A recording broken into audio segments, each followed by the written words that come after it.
చూడండి, ఈరోజు వంకాయ కూర చేస్తున్నాను. వంకాయలు మునుపటి మాదిరిగా మంచిగా రావట్లేదండి.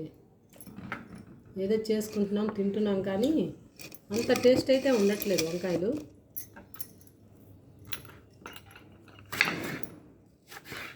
వంకాయ కూర తినటం కూడా మంచిదేనండి, షుగర్ వాళ్ళకి అది మంచిది. కాకపోతే అంతకుముందు వెనకటి రోజుల్లో చక్కటి వంకాయలు వచ్చాయి. చక్కగా పోపు వేసుకొని కూర కొంచెం మగ్గనిస్తే ఎంత బాగుండేదో కూర. ఇప్పుడు అలాంటి వంకాయలు కరువైపోయినాయి మనకి, అన్నీ మందులు వేస్తున్నారు.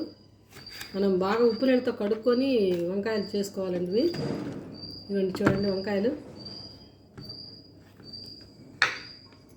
మార్కెట్లోకి మరి దొరికినాయి, మనం తీసుకోవాలి కదా. ఇక అంతకంటే ఏం చేయగలం. మనం రోజు ఆర్గానిక్గా మనం ఇంట్లో తోటల్లో పెంచుకోవాలంటే చాలా కష్టమైన పని. అందరికీ గార్డెన్లు ఉండవు కదా. ఉంటే చాలా సంతోషం అండి. చక్కగా హ్యాపీగా మనం రోజు కూరలన్నీ పండించుకోవచ్చు. అన్ని రకాల కూరలు కూడా, పచ్చిమిరపకాయల దగ్గర నుంచి ఆకుకూరల దగ్గర నుంచి అన్ని రోజున అంతా మందులతో వస్తుంది. దానివల్ల అనేక జబ్బులకు గురి అవుతున్నామండి మనం.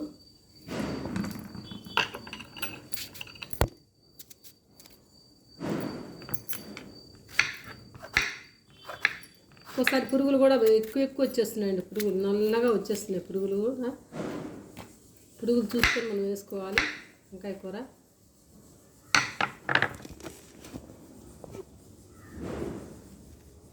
ఫ్రెండ్స్, ప్రతిరోజు వంట చేసుకోవాలి తప్పనిసరిగా. ఇంట్లో చేయండి కుదరదు.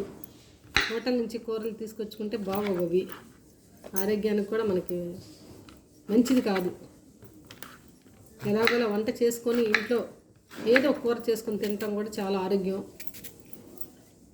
ఇది నా సలహా మాత్రమే.